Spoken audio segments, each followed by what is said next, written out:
Good evening, everybody. Sorry for the slight problem at the start. You may have noticed that the technology is not currently working.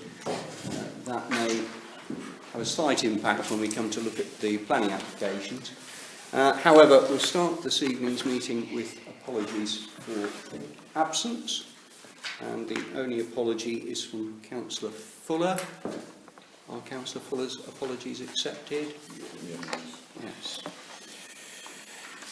Right, well, with great pleasure, we can move straight on to representation of interested parties. And we have Philip Rose, who's in attendance with us today. Philip, as I'm sure everybody around this table is aware, has a proposal for a development site, which is in fact one of the sites that is part of our current neighbourhood plan. So without more ado, Philip. Thank you.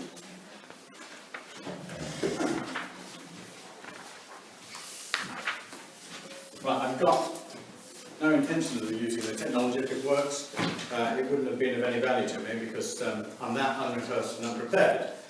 But the prompting for this discussion this evening was really initiated by your clerk, who suggested that, albeit that things are still very much in a formative phase, early phase, it would still be a good idea for me to come along and give you some indication of the direction of travel that I'm taking on this project, which is something which is unapologetically a passion of mine, because I love architecture, I love good design, and quite ironically,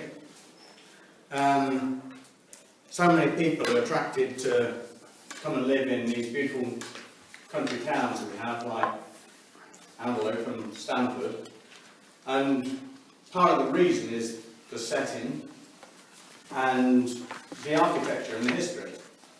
And what I always find quite disappointing is that when we have the opportunity to extend these settlements, we don't seem to want to take a leaf out of the copybook from the people who were here centuries before us, who actually did believe in good design.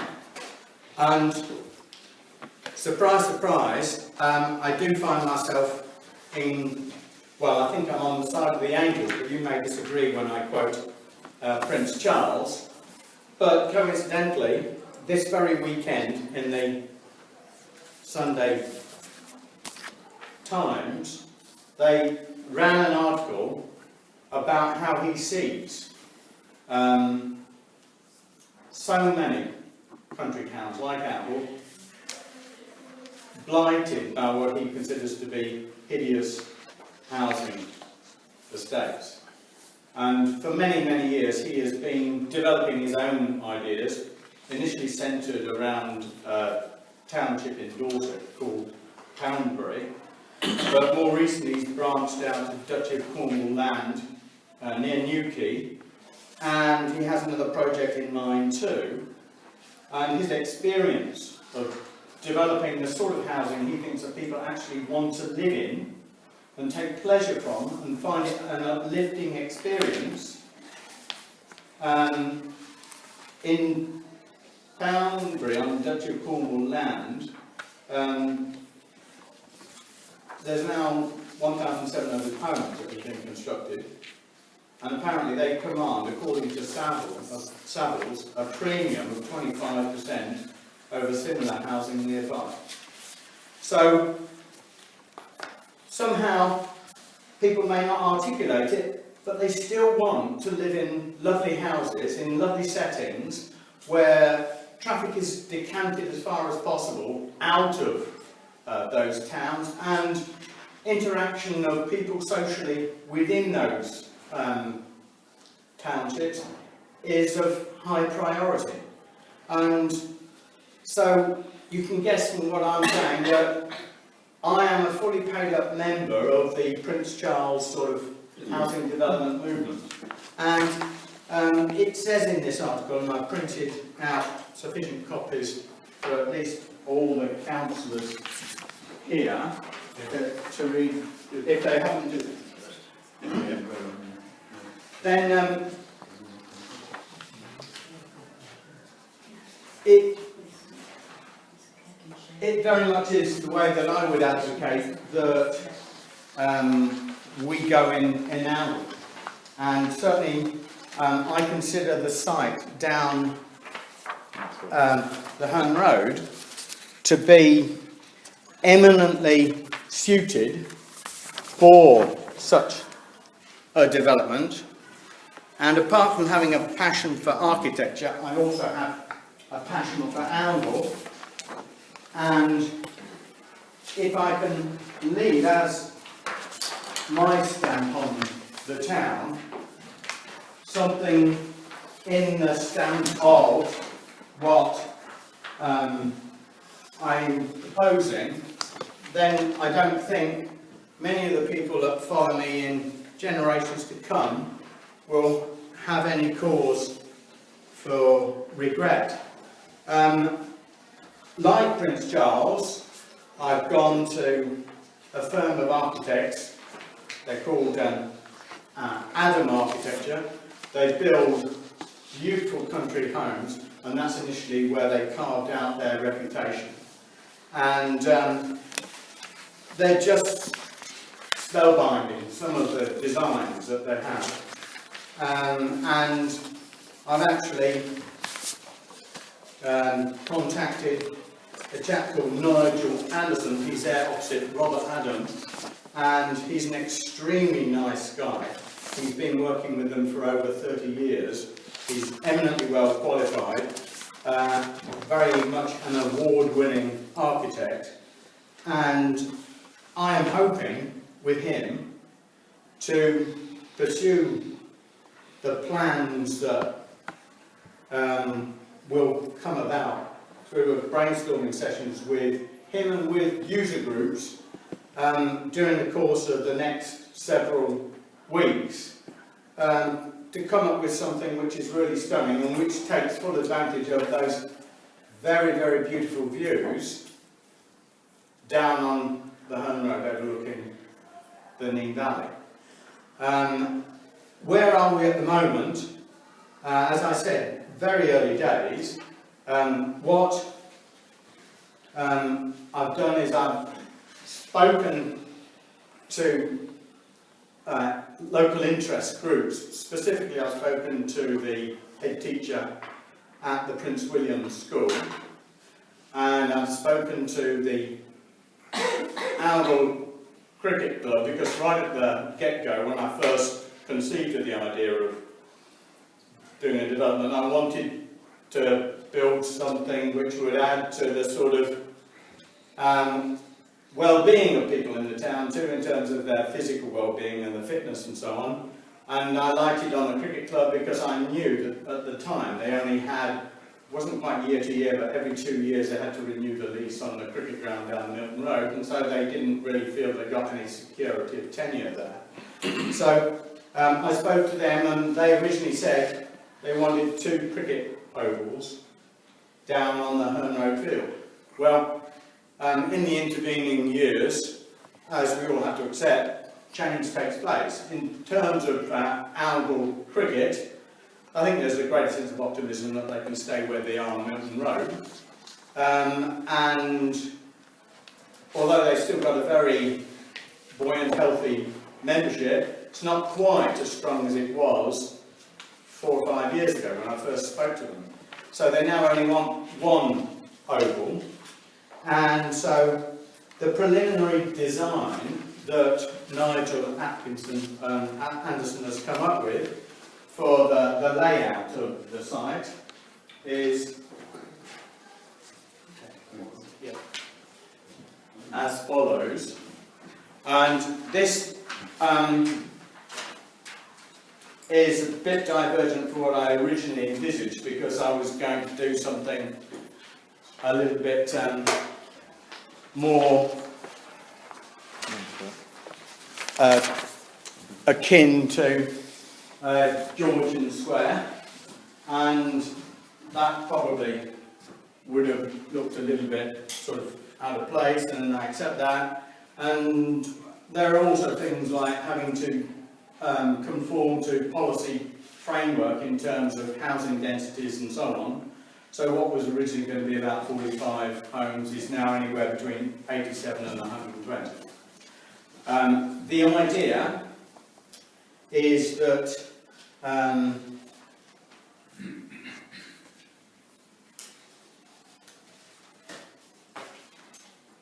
these houses will not only take advantage of the views to the south of the Nene Valley, but some will arc round the cricket oval.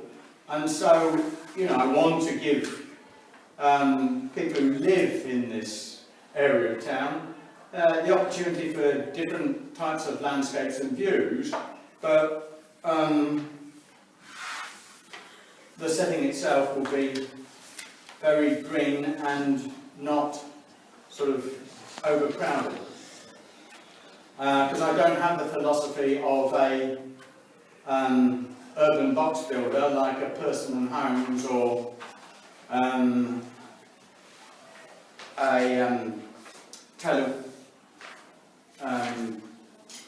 Taylor Wimpey, whatever they call themselves these days. I'm just somebody with a little knowledge, arguably just enough knowledge to be dangerous, and I want to do my own thing, and I would like to do it in a way that is going to reflect well on my reputation in years to come. So hopefully my heart's in the right place. I've got some images as well. I think Emma very kindly took some photocopies of the sort of things that they've designed around the country. They're quite a big business now. Locally, anybody familiar with Stamford, there is a development at the back of, as you go into Stamford on the left-hand side, on the road toward, help me out someone, probably on that Kettering Road, yeah, there's a development there by Morris Homes. They're all sort of Adam Architecture design houses, and I think there's probably enough of the other, yeah, if everyone's got one, I just pass those around.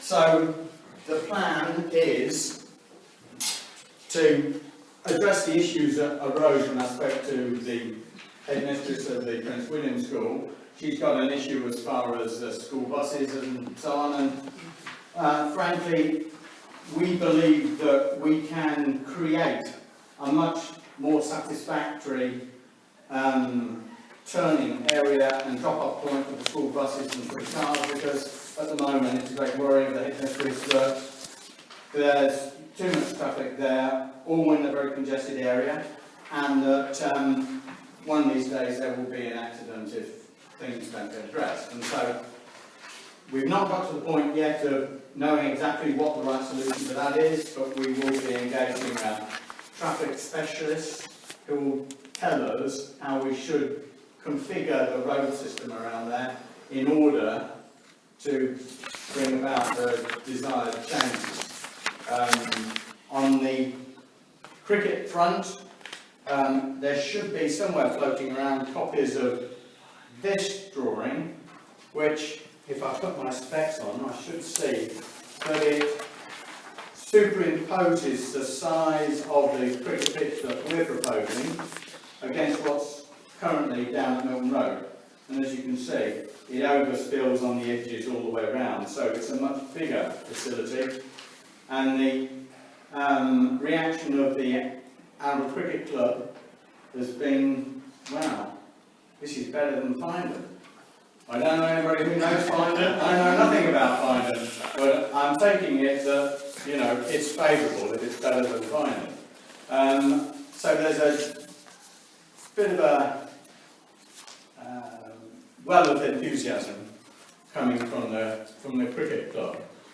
I've also made provision for upgrading the existing bridleway to make it a cycleway, so that if in the ultimate we do succeed in getting a perimeter cycleway around the town, that contribution will be made in that direction in order to ensure that people can cycle up the bridleway into Herne Road. What else can I tell you?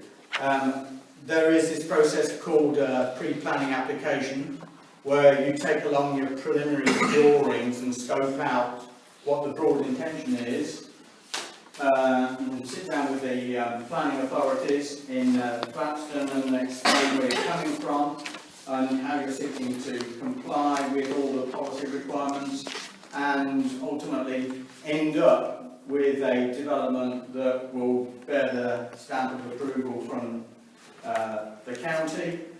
And our timing at the moment is indicating that we should be submitting our application fee along with all the salient information during the course of the next week, 10 days at the most. Might even be shorter than a week. So we're sort of pressing on the gas a little bit in order to make some progress and get some feedback, because obviously feedback is all important. And I'm now exhausted of things to say, so if you've got any questions of me, I'll do my best to respond. Okay, councillors, any questions for former Councillor Rose? Just one thing, Philip. Thanks for the great presentation. And I approve, personally, I approve immensely of this. I hate the boxes on the hill thing, little boxes everywhere, and we're going to be inundated by those things. And that's one of my big, worries. But you were saying about density. How a maximum of 120 units on the site? The requirement is you have to build something like 32 per hectare. 25 per hectare. 25. Yeah. Well, I guess that's the reason why in these bubbles here we've got a range from sort of 87 to 120, depending on quite what the density is. And I think that density varies a little bit in different areas of the development, depending on the type of housing.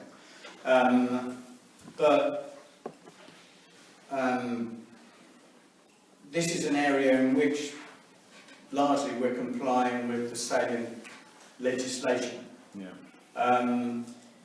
But because there is a lot of space north, and particularly south of the site, and then you've got all that green area around the cricket ground and so on, hopefully the feel of the development should be roomy and expansive.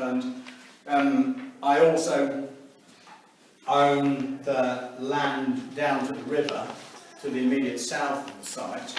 There's another 20 acres there. And what I'm trying to think of is some relevant use of that land. Motorcycle scrambling, I thought, but I didn't think you'd approve of that. As a resident of Riverside. No. Oh, sorry, and you. But we could keep horses, or there could be some. I guess I've got fishing rights down there as well. But I mean, the whole concept is you use the land as best you can in order to give people an opportunity to engage in different sports, whatever appeals to them. Because the concept these days has got to get people out from studying their laptops and so on and into the fresh air. So I welcome any creative ideas as to how that land could be used to fulfil an objective such as that. But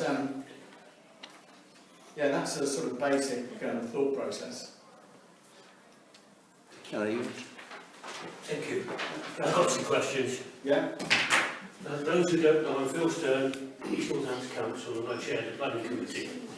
But I've been wandering around the neighbourhood plan committee for many a time. Firstly, I've been to Parranbury and had circuit tours of it. It's a wonderful, wonderful place, and I applaud the idea of doing what they're doing. Things like, there's no signs, there's no traffic signs. there's no roundabouts, there's no traffic lights. Strange sort of things when you see it, and it's an urban extension of Dorchester, it's not actually a town on its own. There's no long straight roads, the roads are all kinked, so you've always got round corners and it slows traffic down. No zebra crossings. Parking is usually at the back of places, not on the road. There's trees parked at the front of the houses. It's a wonderful thing and it's a beautiful place, but they're only halfway done after 25 years. So it's a very long-term project. We went there as a council because we have Tresham, which is going to be a similar sort of thing out at what we call Tresham Village, but Dean Thorpe Airfield. Yeah. So that will be based upon the same sort of thing of plenty of small places, plenty of lakes, plenty of market squares, plenty of facilities to meet and greet and talk, even vegetable patches in the front of the streets and stuff like that, which is wonderful. I am slightly confused over your suggestion about what you want for this plot of land. I understand where you're coming from, but I also expect you know that in the neighbourhood plan, we have that site earmarked for those houses. That was what we decided as a neighbourhood plan was the right thing to do. But there is a district plan at ENC of which your site is not in, and won't be. Yeah.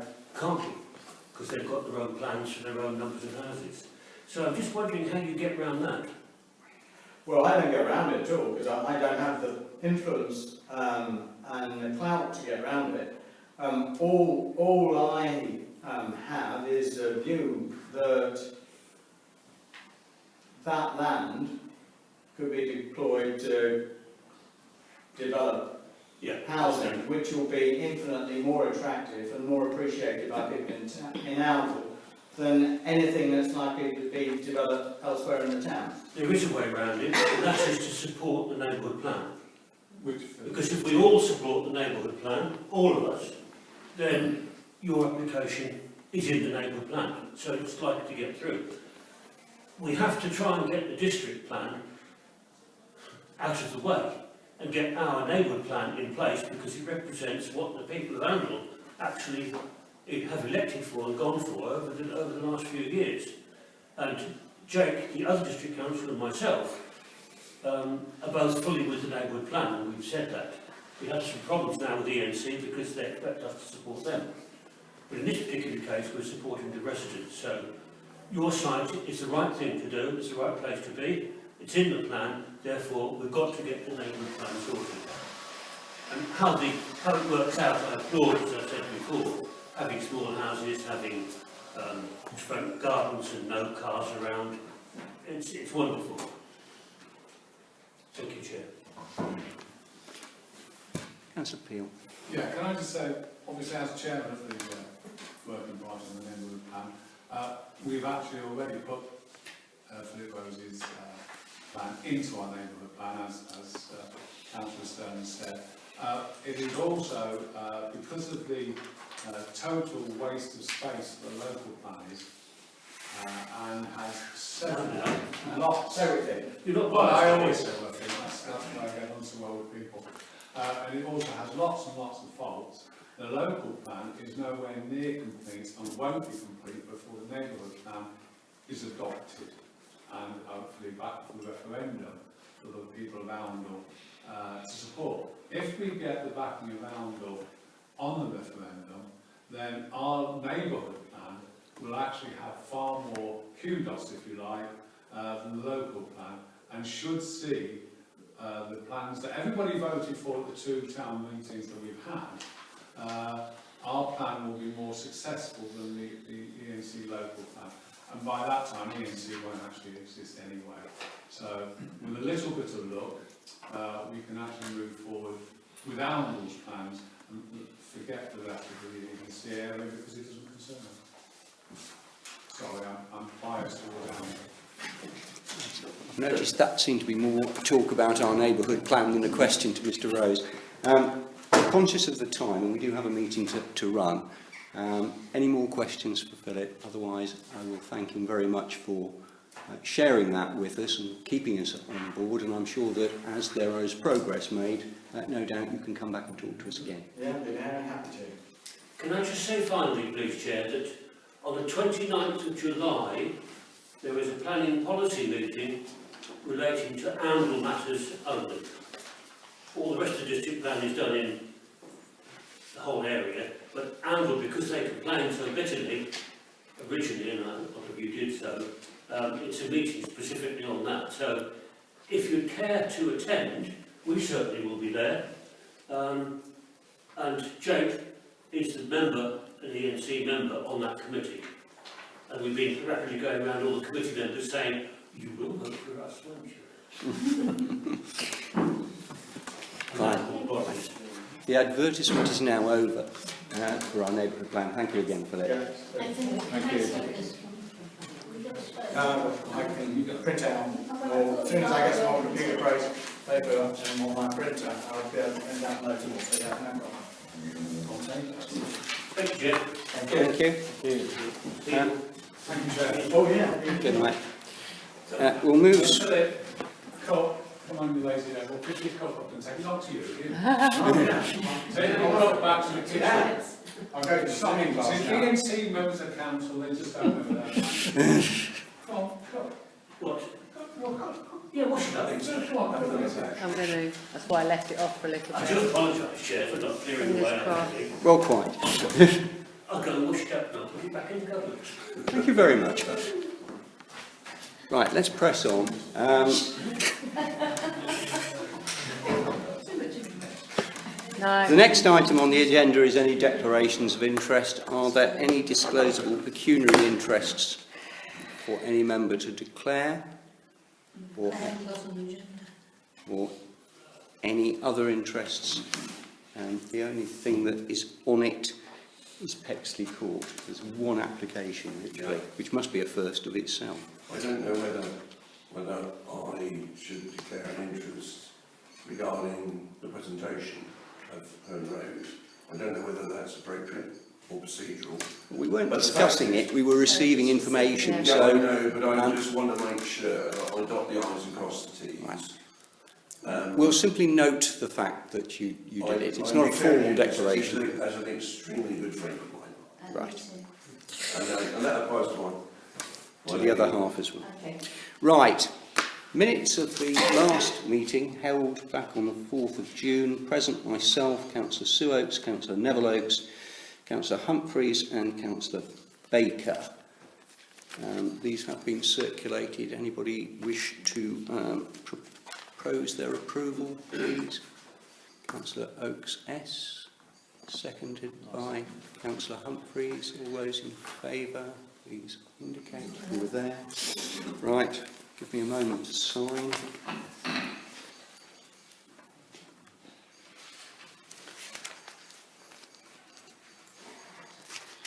think these are probably some of the longest minutes we've had for a while.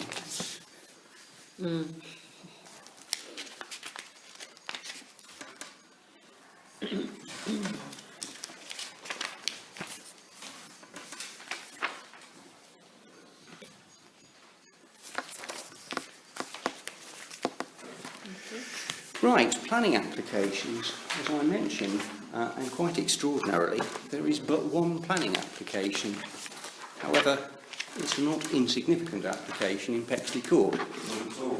The only slight practical problem is that unless somebody can make that equipment work, we haven't got our usual presentation. Well, all that I can suggest is you try around the laptop. I know it's simple, it's not really convenient, but it would be very difficult for me to talk through this. In For which anybody who's not really gone through it on the ENC website. In which case, I suggest that councillors do precisely that. It does mean that we're going to have our backs to you, ladies and gentlemen, but I can't see any alternative realistically. Normally, we get it used to be presented to us on the big screen, but the I'm links sure some people disappeared. have read it in great detail. I'll have to keep it reasonable. I can be on the committee. Okay. I'm on this Right. committee now. These are planning applications. Yeah. Right. Mr. Andrew Pick is the gentleman, and 3 New Gardens, which is a resubmission of this other application. We, as a planning committee, never discussed the two previous applications as they were withdrawn. Right, that's the location from the application, but I've tried to improve its location. As you can see, well, there it is in blue, that's Pexley, and that's Clifton Drive down there. Right, I've done a Google Earth satellite, which I got from 2018, and you can say there are an awful lot of trees there, an awful lot of trees. Now these are the photos from the application. Now that's the entrance to Pexley Court. You can see that the house on the left-hand side there is 70 Bennyfield Road, and the house next to it is number 62, and that has a modest significance, or maybe an important one in some people's eyes. Now, again, this is views from around Bexley Court of the site that's going to be proposed for development. And as you say, as I say, lots of trees, lots of trees. The proposed site layout is not terribly dissimilar from ones that have been put in before. There was issues over from highways about access. The waste people wanted to know where the bins were going to go and things like that, which is why they had to do a resubmission. But it's fundamentally not terribly different from the ones that have gone before. Well, apart from the first one, which was for 4 dwellings. Right. This was originally the garden for 62 Bennyfield Road. Now, there's some kind of sort of historical importance about that. But as you can see, look, 62's here, and that would have been a very long garden at the back.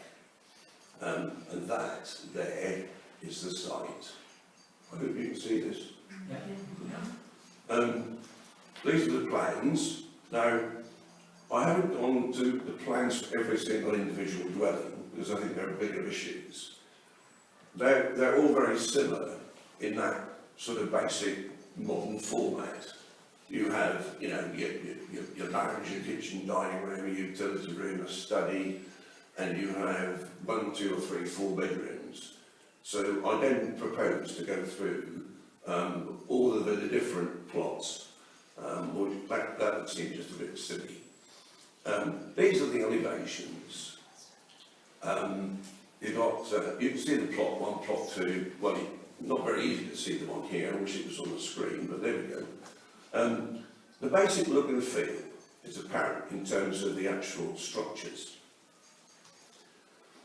The construction is in buff-facing brick and grey concrete roof tile, which would seem appropriate for this type of design. Whether that's the type of design that some people want is another matter. Okay, now this is where we really get into it. Tree management and removal. Now, again, it's not so easy to see it on here, but I've arrowed a bit there, trees to be removed, and there's an awful lot of them. They're getting around an awful lot. Now, there are some that are regarded as a high value, like this one, for example, but there is an intention to mow down an awful lot of trees. It's just a tree grading. You've got grade A trees, B, C, U, whatever else, and trees included in the tree protection order. So that's that one, and that's this bit round here. Now, again, I'm just going to put this up as an unedited residence objections. I'll read it. The proposed site contains some 41 trees, of which 6 are the subject of tree protection orders. The arboricultural method statement only recommends the removal of 8 trees, regardless of the proposed layout. However, the application seeks the total removal of some 37 trees in total. This would have a significant negative impact on biodiversity and goes against planning policy. The letter from the applicant, dated the 27th of May, shows that the applicant accepts there will be a significant loss of biodiversity. In order to mitigate for the loss of biodiversity, the applicant has stated in a letter of the 27th of May that they've agreed with Oundle School to plant 12 trees on land owned by Oundle School. There's no documentary evidence attached to the application to indicate that Oundle School have agreed or accepted this proposal, and I concur with that, having had a look through the whole stuff. The person who wrote this, I understand from Oundle School that he contacted Emily Brown and informed her there has never been any agreement with Oundle School, as indicated by the applicant, and furthermore, that the applicant should retract the statement about the application planting any trees on land owned by the school. Given the fact the applicant recognises the need to mitigate the loss of biodiversity, the applicant should be asked to produce and attach to the application written confirmation from Oundle School that they will accept the planting of 12 trees on their land as indicated by the applicant in their letter of the 12th of May. One might feel that if they're going to knock down 37, 12's a bit poor effort. Without confirmation from Oundle School, there will be no mitigation by the applicant for negative biodiversity impact, and the proposed application would not be compliant, they put some compliance with with both East Northamptonshire planning policy. So that's one. But there's another one, which more or less follows the same lines. Okay, I'll wait to object. Comments on these previous proposals are still relevant. The overlooking problem has been reduced by a different national management on plot 1, but the removal of the valued tree screen remains. Our main concern is that the proposal is almost complete removal of the existing trees, including those currently the subject of tree protection order, a tree protection order. Now, this is a bit from the, I didn't want to go through the whole of the arboricultural statement. It's quite long and quite detailed. But this is an observation by a resident. The arboricultural implication statement is glib and unbalanced in its approach. Its early findings, paragraphs, set the scene. There's a distinct suggestion that justifications will have to be sought and found for the fulfilment of this development. These trees have been taken for a long time in suitable locations, not only to the benefit of their gardeners, but the benefit of surrounding residents to Oundle, to nature, and to the satisfaction of planning rules, and that should be ENC, through TPO. Interestingly, this garden is of historical and cultural value, being a traditional long garden. That's the point I made earlier. So old cottages on Bennyfield Road and near the last. There's another bit that said, I couldn't put all the bits in here, but there's a statement that's incorrect. The trees are visible, not only from public spaces or roads and footpaths, but they form an important part of the local roof stroke landscape. Their removal would certainly damage this local visual amenity. The unfortunate poor pruning may have reduced some of the value of these trees, but they're not beyond redemption and will continue to grow and provide a screen and could be better pruned in the future. A disturbing new suggestion and proposal is that the loss of some 40 trees from this established ecologically friendly site could be mitigated by the planting of 12 trees. We go back to that again now. This actually is not a poor recompense, but it's totally irrelevant to the effects of the existing trees destruction on the ecology, people and wildlife in the immediate area. Overall, we're saddened to find that our daily enjoyment, particularly privately, of the green space amenity, which meets the aims of the TPO system in terms of ambience, visibility, wildlife and contribution to the landscape of Oundle, could be swept away in yet the interests of yet more oversized housing. And that's my bit. Right, we might resume our seats. Start the discussion.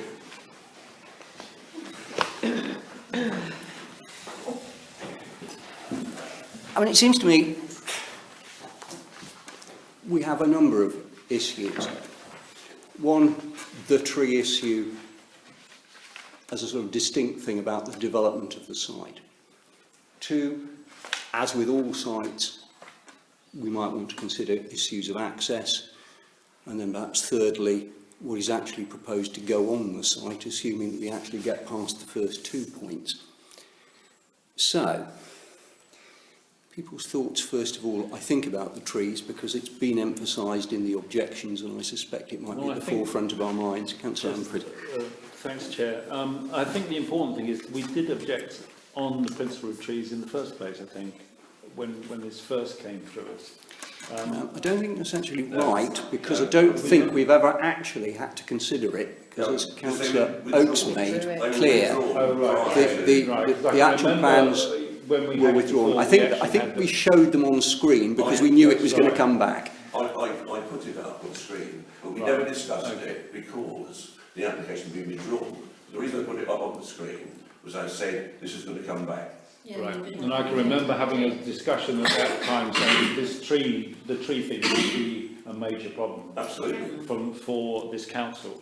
Yeah. And I wholeheartedly, you know, my view of that hasn't changed at all.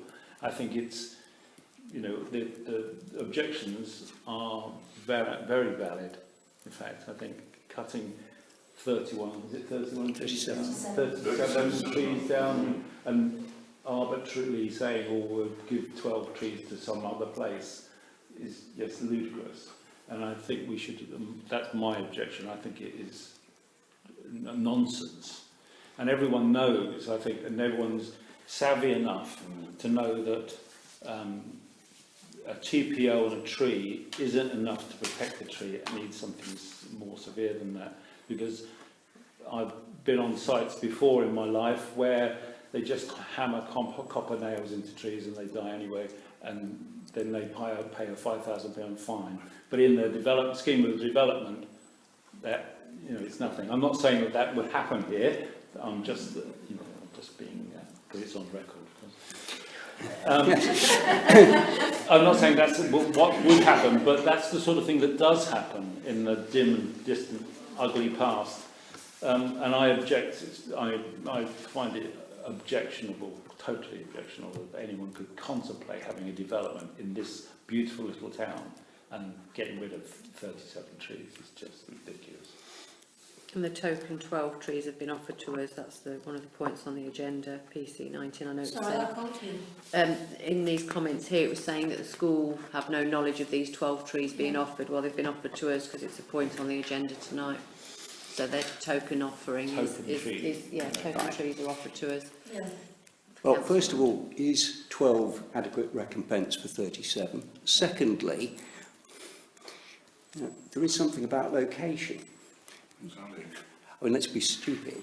If you've decided, yeah, well, I'll plant 12 more trees to replace those we've taken away, but I'll go and put them in Kielder Forest in Northumberland, does that actually help Oundle at all? And the answer is no, it doesn't. So, arguably, there ought to be a certain proximity, you might have thought, between the trees being removed and the trees being replaced. Now, okay, it might not have to be totally like for like in terms of numbers, but a third does sound remarkably low. In due course, we'll have to consider, in a sense, as a separate issue, the other item on the agenda about this offer of the 12 trees. Might be a little academic if the District Council refuses planning, because to make it clear to members of the public, even if this council were to lodge an objection to the application, that doesn't kill it. It depends on the view ultimately of the planning authority, which will be ENC, who will have to take into account the views expressed by this council. Does anybody else have anything else to say on the issue of trees, or are we all pretty much singing from the same song sheet here? I didn't think there'd be much demur. So it's clear that we don't like the site because to develop it in the way proposed causes the loss of these trees, which we do not think is justified or acceptable. However, having been caught once or twice in the past by perhaps nailing our colours to one particular mast and then deciding that ENC get round it, and then we haven't expressed any other concerns, if indeed there are any, I did suggest that we might want to consider whether we think that access to this development site may be an issue of itself. 3 extra houses, probably disgorging at least 5 or 6 cars extra into Pexley Court, which then have to find their way out into Benefield Road and either into town or out of town or what have you. It's not a huge number, but it's equally not insignificant given the nature of Pexley Court itself, which is in essence a cul-de-sac. You can't go anywhere other than round it and out of it again. Do others have a concern about that, or is it just me feeling that that is of itself an issue? I agree with you. I agree. Yeah, I'd agree. Okay, so nobody demurs from that either. And So- I hear from residents recently about the speed of cars going along Benefield Road. I think we're all aware that And speeding on Benefield Road has been a long-term issue. Whether, of course, you can totally factor it in as a planning matter may be another issue. But I suppose you have got to take account of the realities of the thing. One would rather hope highways would at any rate, and they may have a view about extra traffic disgorging into a road that is as busy and sometimes as fast as it is, even though it shouldn't. I rather suspect that actually, if you took the last of the 3 points I mentioned, which is actually the sort of the number stroke style of the houses, if those houses were being proposed for a more acceptable site, I doubt we'd have any particular concerns about the houses or their construction. They would appear to be I kept that very, just in kept that keeping. very simple, really, because I don't think we would. That the overriding concerns are not about the houses themselves. It's about the But the site on site. which they're going to be developed. Well, I think May I just add one other thing? One must also understand that the arboricultural survey was not done, well, it was done on behalf of the developer. Now, if we don't do anything else, we want our own tree officer to go in there and have a look. well, certainly I think that in terms of our response, which is clearly going to be to say that Andwell Town Council objects to this application, and to say that there are 2 bases for this, probably both as serious as each other, but the trees, and we would certainly want the tree officer to take a very careful look at what is being proposed and the, if I can call it this, offsetting arrangement that's being proposed as well, and consider whether he finds the loss of these trees acceptable, because I rather suspect that he won't be that happy. And then secondly, we can put in about the effectively maybe the overdevelopment of Pexley Court and the extra traffic that that's going to generate coming into and out of the site, which we have our concerns about and would certainly want highways to take a careful look at as to whether or not that is an adequate setup. Does that fairly represent our view? I think so. In which case it hasn't perhaps taken us quite as long to discuss that as I thought it might. And extraordinarily, that was the one planning application on the thing, and I think in 30 odd years on the council, I don't think I've ever sat on a planning meeting which has had literally one application. Quite what that tells us about the state of anything, I'm not sure. The next item on the agenda is planning outcomes. They're all set out for you. You'll see that one of the applications we looked at in Victoria Road was withdrawn. I think all the others were granted.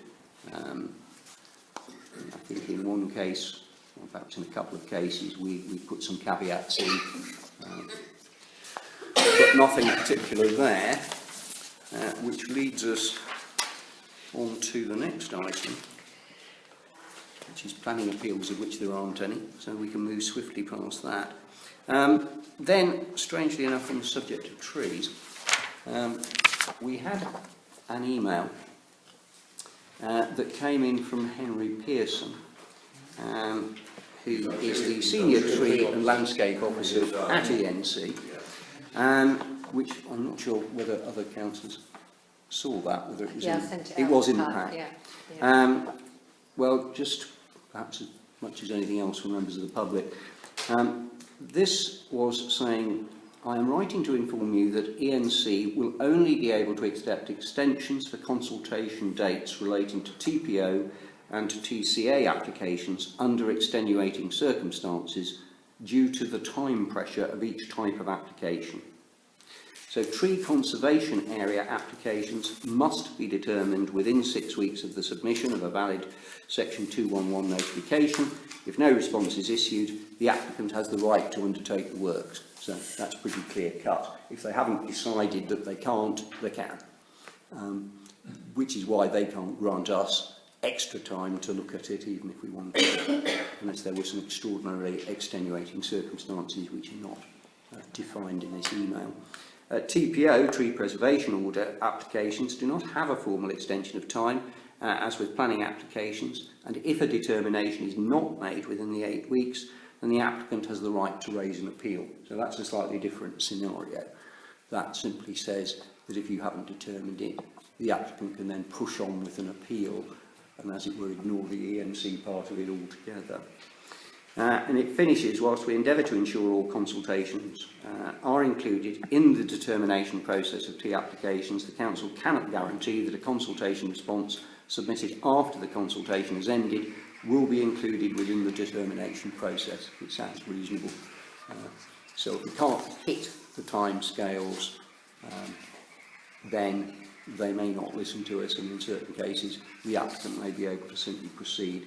So that's there really simply to update councillors, something which we'll bear in mind. Most of our planning meetings have at least 1 or 2 tree applications of one nature or another on them. Generally, if they are simply for matters of tree husbandry, we are unlikely to object. Removals are an entirely different issue, as we've already seen this evening. Which takes us on to the next item on the agenda, which is interesting in the circumstances. It says to consider the potential council-owned sites for 12 donated trees to be planted. Whether this offer will still be extant by this time tomorrow is another question, since perhaps the offer might just be withdrawn on the basis that we don't very much like the planning application that was associated with it.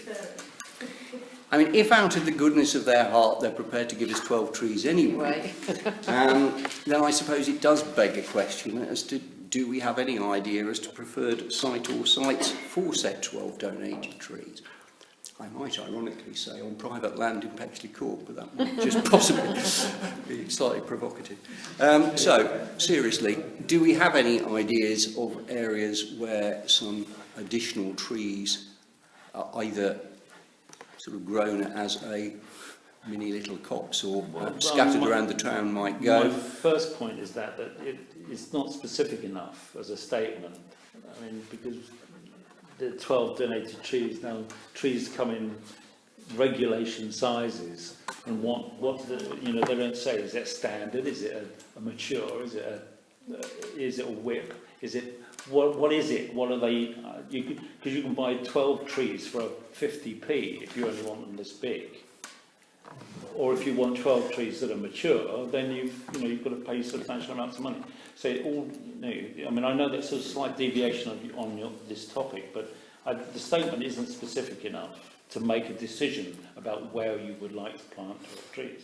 I mean, I think the thing that I would immediately say is we put those 12 trees, if we did accept it, which I don't think that happened, but we plant those 12 trees right in the middle of Fletton Field and put TPOs on them to stop Fletton Field being That's an even better idea. Of course, it's not actually our site to plant them. No, but I have this funny feeling that County Council might just object. Be the most useful thing for the town at the moment, I think. Yes. I mean, it's a fair enough point, because they don't even tell us what type of tree. So, there might be a difference between being offered oaks and being offered, I don't know, something else. Yes. I mean, perhaps what we should do is maybe invite the person making that suggestion to come and talk to us about what exactly they would propose, and then if they've decided that they're no longer interested in donating, we won't need the meeting. I think it might be a panic reflex from the fact that the observations made about Andrew School not being approached. Who can we give these trees to? Oh, Yes, no, let's do the let's council. offer it to the town council. Well, yeah. So shall we defer that to another? Well, I think we'll simply contact them and invite them perhaps to, I don't know whether it's this committee or whether it's estates really. It's probably more an estates matter. We're only going to plant it on land we own. Exactly. Sadly, since I'd rather have to reject the idea of Pletton Field amongst those trees. It sounds like some kind of blackmail. Well, that's what I mean. To me, it's I like think a... we should be entering into it. Well, I'm not associating it with the planning application. I think the applicant might be. But if they just are offering us 12 trees out of the goodness of their heart, I'm not necessarily sure I'd want to turn it down. But gesture. clearly, these two things are going to be linked, and I can't imagine that they're going to want to proceed With with. respect, if somebody's offering us trees, the offer should be sent to the council, not to this committee. I don't know whether it did. I don't know whether it came Did it come through? directly to. Well, just to Emma, and she just said, can you please just put on the So I think, to be fair, it did come to the council. Put on full council then. Well, why I not? think you Yes. still need to have a proposal, what they're actually talking about. All right. Well, let's refer this from this committee to full council, then everybody can have a say about whether we explore it any further. It may even be that it's no longer on the table by the time it gets to the next full council meeting. Which Just isn't a for a full point, Chair, sorry to go backwards one step, but the email from Henry Pearson, does that affect the Pexley Court thing? Is that, am I being thick and naive about it, or have we still got time to get Henry Pearson there to do something about the trees on Pexley Court site? I mean, I think the short answer is yes, because I think this isn't a single application. My understanding would be if you were simply making an application to, for example, remove a tree that is subject to a TPO, then clearly those time limits apply. Right. Bearing in mind that that's part of a package, they're not saying we want to remove the trees and then do nothing else and remove the trees because they want to develop, then effectively they're going to look at that whole application as one thing, and the usual standard time limits apply to that application, and we will be within time by responding, as we always do, within 24 hours of one of these meetings to ENC. So I don't anticipate a problem. Just wondered, it's a great idea that we have Henry Pearson come down there and get a meeting, but there is an element, I think there's an element of urgency in that request. The date is the 3rd of July, so that's the latest date, 3rd of July. Yeah. Our response will go in. The mere fact that we are encouraging ENC to listen to their own tree officer and for him to investigate doesn't negate what we say. It is simply in addition to what we say. At this point, I had anticipated discussing one other item, because if you look back at your minutes of the last meeting, one of the things that we had said we were going to do tonight was to discuss temporary and permanent advertising in Oundle. And the plan was that Councillor Oakes, Ian and I were going to come back to you and say some more things about it. Thanks very much for coming. Thank you. But due to a slight mishap, it hasn't actually appeared on the agenda. Because it's not on the agenda, we can't really discuss it. So we'll simply flag it up that it'll appear Did you get in the together next to meeting. do? But actually, we haven't specifically got together anyway, because I've been too busy to do it. Thank you. And Councillor Oakes quite properly said, well, it isn't on the agenda. And I said, oh, yes, it is, confidently, because I knew it was supposed to be. And then I looked at the agenda and discovered that he was quite right, and it isn't. I do think that it is a subject that we do need to get to grips with. As I drove out of Oundle this morning, onto the 605 at the Riverside roundabout, there are a cluster of advertisements of one sort or another promoting events. One of them is for an event at Barnwell which is imminent but that sign's been up for ages and ages. There is another sign for the, what's it called, the Green Meadow Festival. That's not for over a month now, and that sign's been up for some considerable time. There is another sign up as well for yet another event, and somebody has actually hung a homemade sign onto one of the road signs around the roundabout advertising some sort of car boot sales. Best I could work it out as I drove past morning and evening.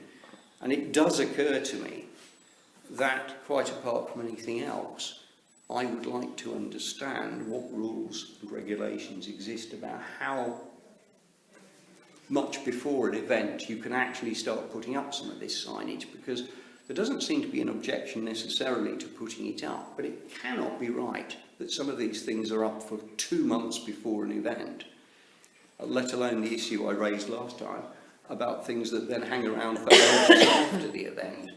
And it seems to me that if there are no specific rules around it, which I suspect there are, but if there aren't, then in terms of our own policy, albeit we don't have the power to enforce it, but we can at least make people aware of what we expect.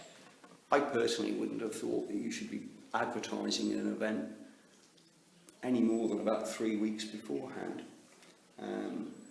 There have been signs up on the way through to Peterborough, for example, for concerts. Again, 2 months and more before the event starts. Now, I can understand why promoters want to do that, but one of the delights of this country, unlike some foreign jurisdictions, is the lack of advertising signs all over the countryside. And although they're not promoting Vlogs and Co-engineers or whatever it is, they're just as unsightly if they're promoting a pop concert at Burley or whatever else it might be.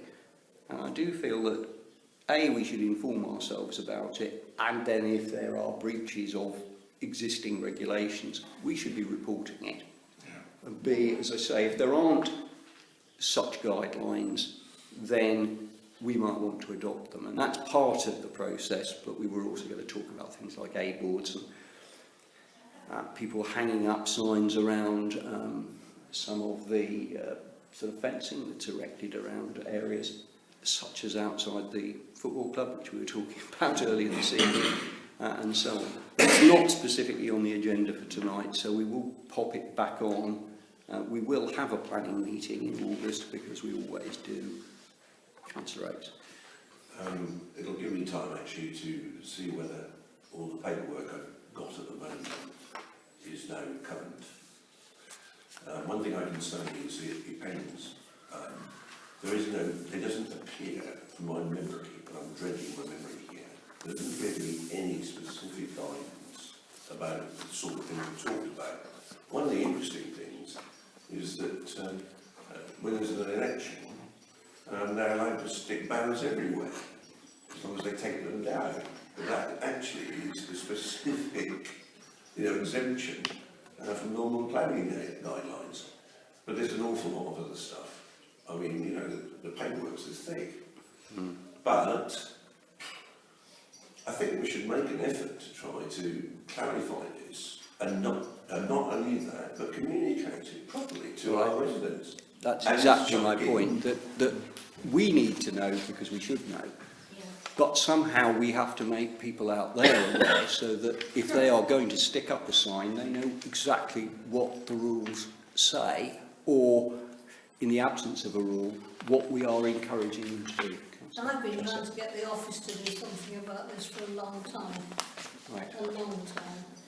There are regulations. Highways have regulations about it. We're going to have to approach, it's going to be both, because we'll have to approach highways and ENC. And ENC. Yep. There are certain situations where licence is involved, and their permission, it's a licence these days. So I think we really should catch up with it. I suspect that at the moment the county council are keeping fairly quiet, because there would then be a requirement for them to enforce, which they, I suspect, no don't have the resources resources to do. I was going to come to that. I mean, you do actually often need enforcement officers to to say, you take it down, because we had an issue, which was near the wall, for the big sign that was stuck up there, and I had to go to the enforcement people to say, look, you know, it's ridiculous. Massive big thing opposite the garage. Totally out of keeping, you know, and it was a permanent one. I mean, it wasn't one of these flappy posters.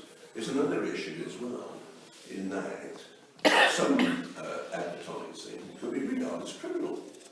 In other words, if they stick, kill posters onto bus shelters, It could have and they managed do to that, damage. and they use very, very strong glue to do that.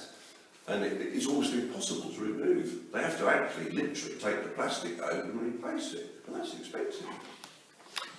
Right, well, I think that's as far as we can take it for tonight. The last item on the agenda is any other relevant matters for report. I'll just look round the table, see if anybody has anything. Lisa, anything from you? Just 2 updates. I finally got through to Ian Bache regarding Snipe Meadow Boardwalk. He's recommending it be approved, but he was having to speak to his superior today, but he said we should have a decision notice, well, hopefully by the end of the week. Apparently they're very, very behind on things. That's why there's just been complete radio silence with everyone. And then also just an update Emma got today from Carolyn Tate regarding the Angel Inn. They've taken on board our comments regarding the application, and they're currently awaiting revised plans for the Angel Inn. Just Not one quite sure point. how a revised plan is going to meet some of No, our I problems, don't but think that's so. another issue. Yeah. Right, Just to backtrack again, sorry about that. I know that it's come through.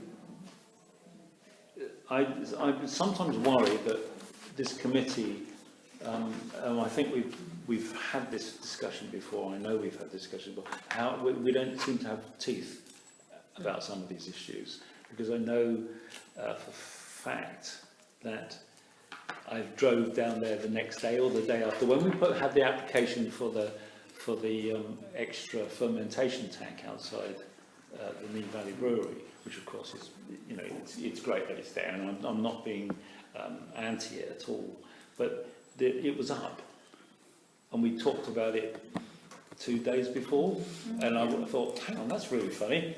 They've already built it. And we've just talked about it in committee. This is not a surprise. And it's that sort of thing. You think, well, actually, we come around here, we put our time in, we think about things, we try and keep it right, but actually the whole thing just ploughs on regardless. Well, unfortunately, I mean, if we had teeth, I rather suspect that this council would be extraordinarily robust around things like retrospective planning applications. We try to be. We try to be as best we can, and we have a policy indeed that says that we will always make a comment, even if we support or don't object to the plan. But if it's a retrospective application, we will make the point. If we see that things have been done, we should be reporting them to ENC for enforcement action to be taken. People should not be implementing planning works or works that require planning permission without their application having been determined and so on. But you are right, we lack teeth. What we can do is bring it to the attention of those who have got some teeth. Whether they ultimately do anything is another matter. Well, we have had the odd success. For example, we managed to get a certain property on North Street remove the solar panels from their Collieston roof. Yes. And we didn't know, they never asked for planning permission, and we didn't know about it until the neighbours got onto us and said, why have you allowed this? And we're saying, we didn't know about it, thanks to Taylors. But then we brought in the enforcement team, and they did the things that they can do, because they've got teeth. So I think that the message there, in a sense, for all of us, is that if we see work going ahead, where we know that the matter hasn't come before us or stroke hasn't been determined yet, then we should be bringing it to the attention of the office so that the office can get on to ENC immediately and ask for action to stop that proceeding until a relevant decision is made. I think we on good terms with ENC and their enforcement people. I think I know all of them very well, and if anything happens, you know, I can ring Sue Scott up and all sorts of other people, you know, to put the wheels in motion. But the fact is, we haven't got any teeth, not really. No, it's just a point. I have absolutely no objection to the fermentation tank. In fact, I sort of applaud it because I think there's lots of good things about that whole process down there.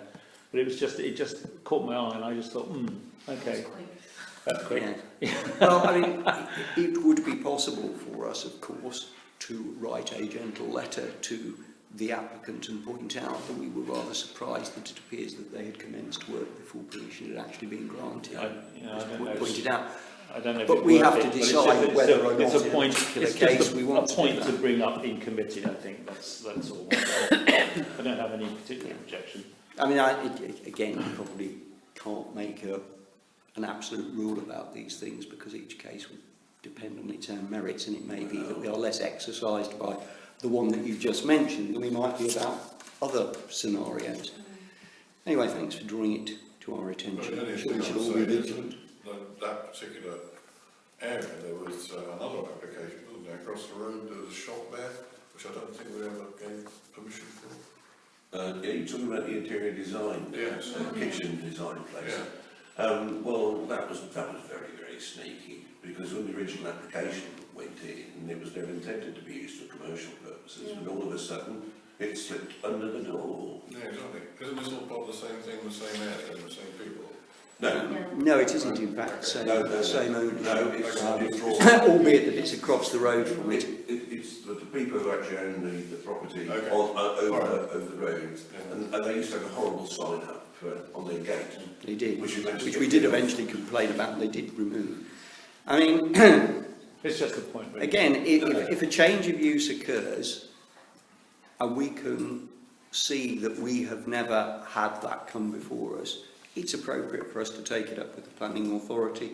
Was there an application that we simply somehow missed? Yeah. And have you granted it? Because if not, there has been an unauthorised change of use and we want you to intervene. In the background, I do know that the planning side of things is way behind. Way behind. It really worries me because planning applications are not getting on when they should do. And they're not putting them on the... I found two that, let's say, slipped through the net. So I'm going, we didn't do anything about that, we didn't. Yeah, this Yeah, one here there on was- West Street. There was one Yep, which we just come across. absolutely. It shouldn't happen. That's not good. It's Yeah, not we good. saw that, we walked past that today, when we did that. It's all very well them saying we're going to go paperless, but they're going to go paperless. They need to sort out their other Well, bits. the system has to work, and there are times when it doesn't. Okay, the clerk did in fact mention to me this evening that ENC Planning Department are basically not taking phone calls No. now because they're so far behind that they can't answer the phone. I didn't answer it to you. I tried Which today. is just appalling, really, but there we And I are. think the other thing is they don't need to get involved in any kind of appeal or litigation or anything because that costs money. And since they won't be existing for too long, Yes, well, that may well be true. What a depressing note to end on, but at that point, and at 8:45, The positive one is it's only 8:45. it is only 8:45. I was rather hoping it might have been 8:30, but anyway, good evening.